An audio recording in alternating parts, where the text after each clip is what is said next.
Bismillahirrahmanirrahim. Assalamualaikum warahmatullahi wabarakatuh.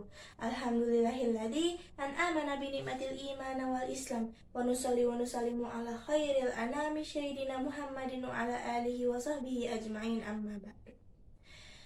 Yang terhormat para dewan juri, yang kami hormati para hadirin sekalian, segala puji bagi Allahu Rabbi, Zat yang Maha Ghafur, sehingga kita panjatkan syukur telah diberikan beribu-ribu nikmat yang tak terukur.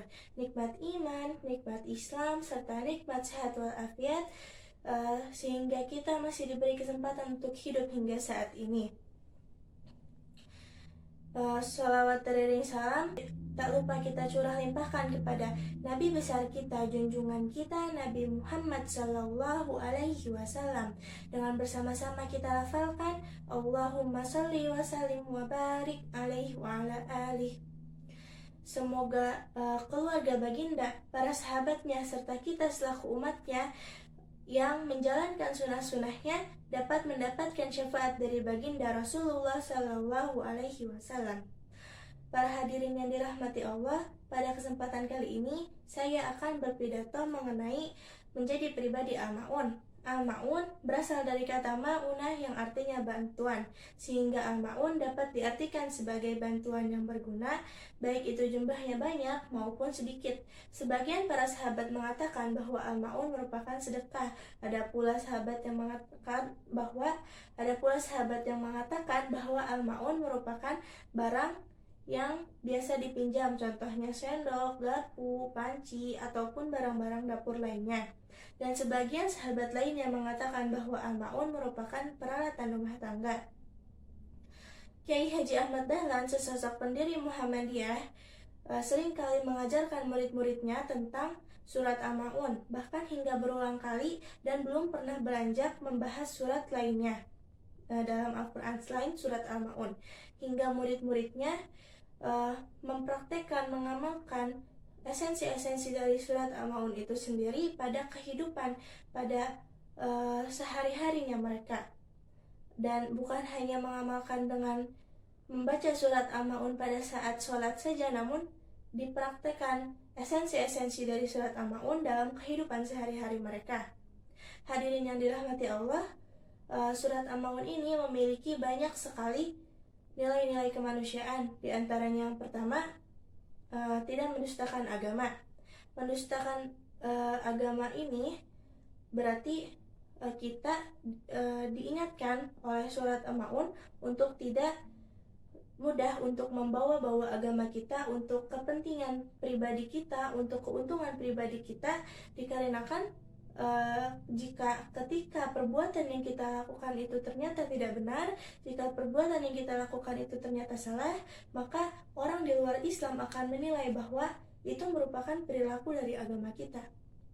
Yang kedua, tidak menghardik anak yatim. Menghardik anak yatim yakni seperti berperilaku kasar kepada mereka, berbuat keji dan kejam, merendahkan anak yatim, menyakiti hati dan fisik mereka, tidak berbuat baik kepada mereka, bahkan menzalimi mereka, hingga menolak untuk memberikan hak yang seharusnya diberikan kepada anak yatim. Dan hal-hal tersebut merupakan perbuatan yang sangat dikecam oleh agama. Dan sebaliknya, Islam memerintahkan kita untuk selalu memperhatikan anak yatim.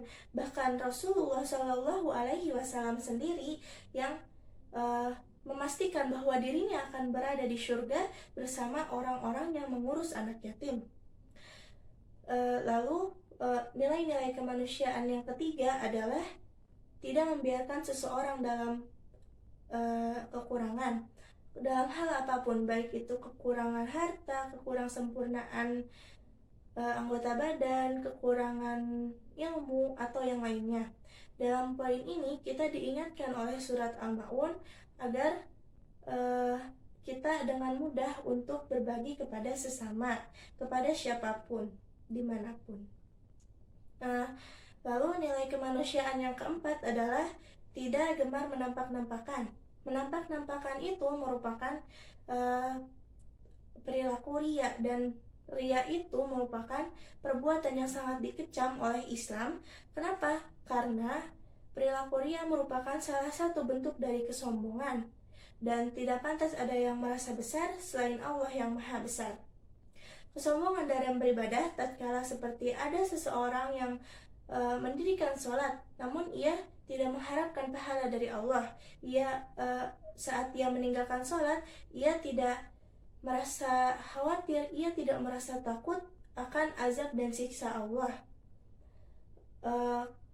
Bahkan ia sengaja meninggalkan sholat karena ia meremehkan perkara agama. Imam Syahid Qutb menjelaskan bahwa orang yang lalai dari sholatnya adalah ia yang tidak benar-benar mendirikan sholatnya. Ia sholat namun ia hanya sholat untuk ria kepada manusia, dan ia tidak benar-benar ikhlas kepada Allah. Ruhnya tidak menghadirkan hakikat sholat sehingga tidak berbekas di dalam jiwanya. Nilai kemanusiaan dari surat Al-Ma'un yang kelima adalah tidak malas memberikan sumbangsih atau sedekah kepada yang membutuhkan, baik itu untuk fakir miskin, untuk masjid, ataupun untuk orang-orang yang sedang terkena bencana. Seorang pendusta agama adalah seseorang yang tidak percaya akan adanya hari pembalasan dengan didasari dengan sifat kebakhilannya yang membuat ia malas untuk memberi makan orang miskin, bahkan tidak menganjurkannya. Na'udzubillah. Oleh sebab itu, intisari dari surat Al-Ma'un adalah surat Al-Ma'un ini memiliki banyak sekali pesan-pesan penting atau pesan-pesan yang sangat luar biasa yang patut kita laksanakan, yang patut kita aplikasikan dalam kehidupan sehari-hari kita kepada sesama manusia.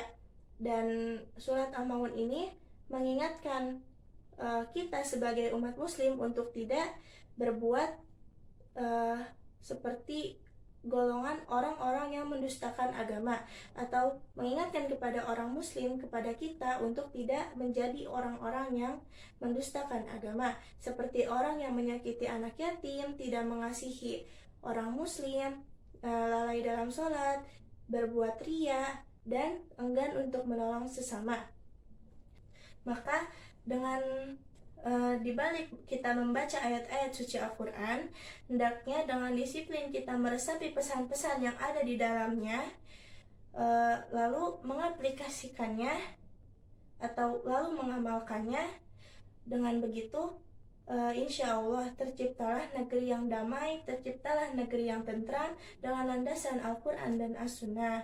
Wallahu a'lam bishawab, wallahu a'lam bimurabih. Demikian pidato ini saya sampaikan, semoga dapat bermanfaat untuk semuanya. Oleh karena itu, jadilah orang yang bermanfaat untuk yang lainnya.